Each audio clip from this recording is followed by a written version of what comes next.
do you feel like that might help you be a little bit more efficient with whether you have a guy like Zach who's a little bigger on the wing, or Dyson, or whoever it is that you might be playing in alignment with? I think we have a pretty talented group. I know that he's ready to play together, which is really important. Hardworking people as well, as far as I know and I heard. And I'm just looking forward to get to know the guys. You know, we're gonna have much time to spend together. But season is up there in almost less than a month, so we got time. Looking forward.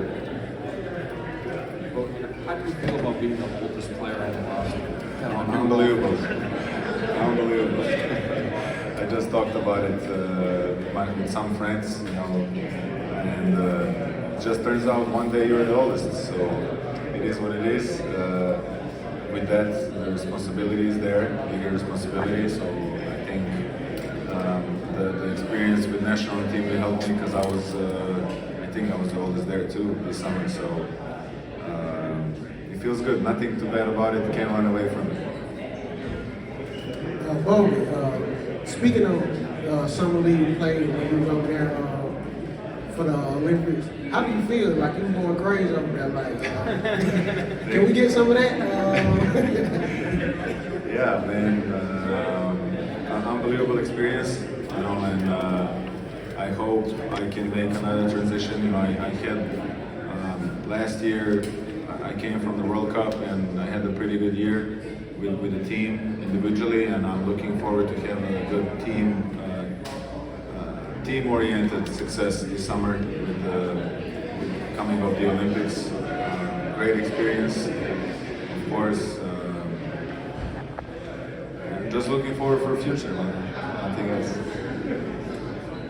To kind of piggyback off of that, I know the main goal is going to be the team success this year, but just curious, what would it mean to you if you were to win the Sixth Man of the Year award this season? What would it mean to you? Yeah, what would it mean to you to win the Sixth Man? When? Last year? This year. Like, what would it mean to you if you won the award this year?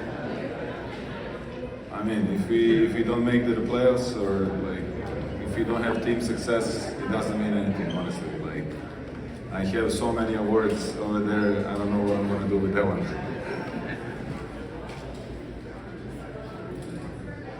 Hi, Bogdan. So you mentioned, the Olympics and the World Cup last year. Can you describe how a healthier off-season with your strong Olympic performance benefits your conditioning and readiness to start the NBA season? It helps a lot, especially when you do something so many times, you get better at it.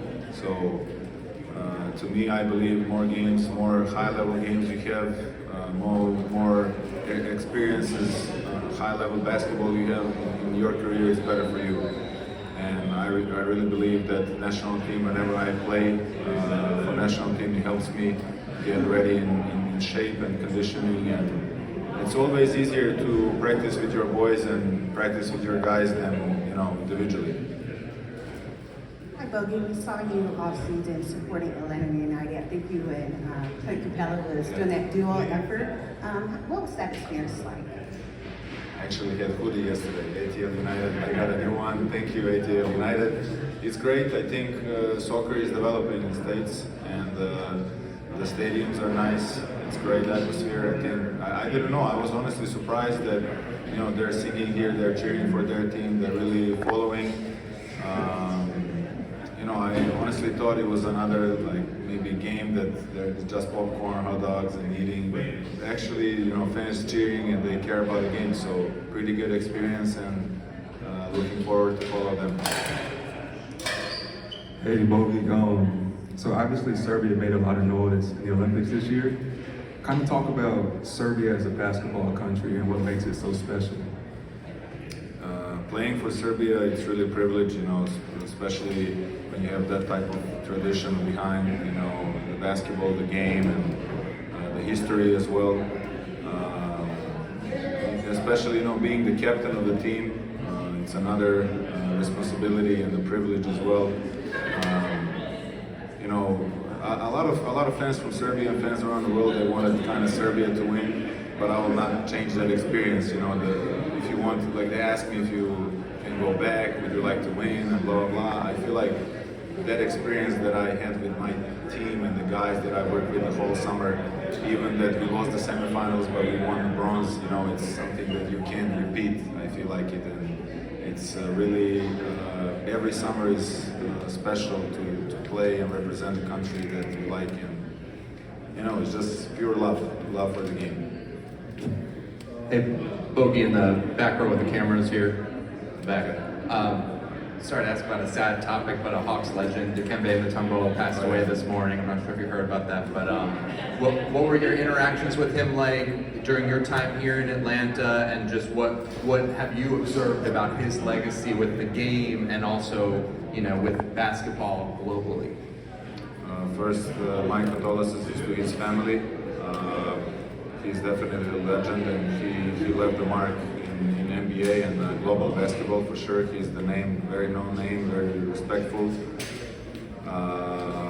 Very sad news for everyone, you know. We will for sure miss the legend. I didn't get the chance to meet him, you know, briefly here, but very sad day. Hey Bogey,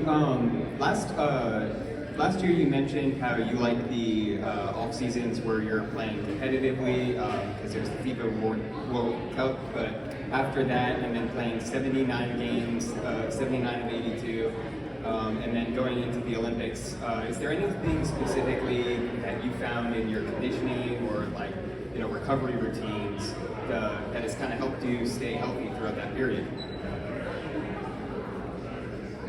You know what helped me? I started to realize like how good of the shooter I am, so I didn't have to spend so much time on the floor, and I spend more time in like weightlifting room, getting stronger, building like that type of different habits, you know, to have the strength when I walk on the court.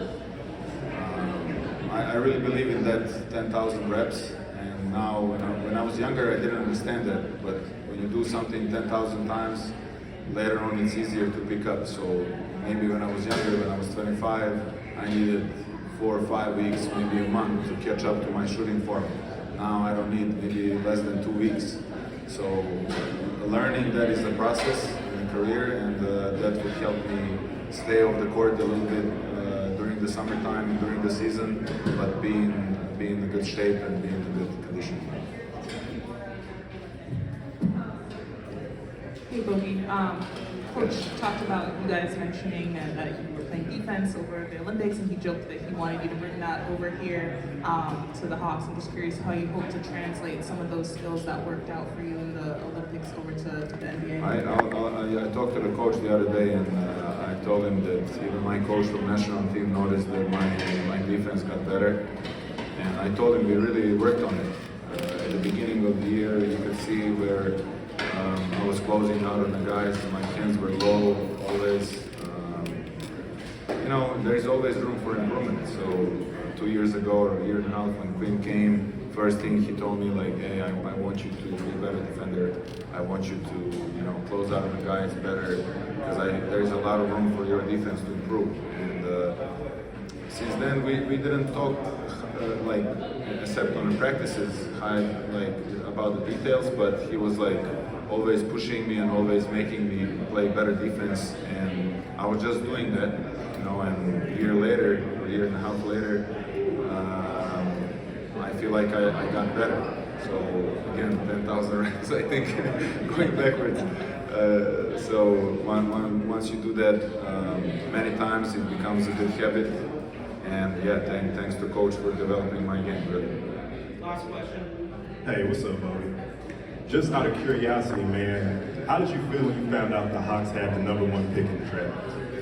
I felt great. It's always a success, you know, that having a #1 pick of the draft is one of the best talents currently you have in the world. So in drafting Zach, you know, I've been watching a lot of European basket.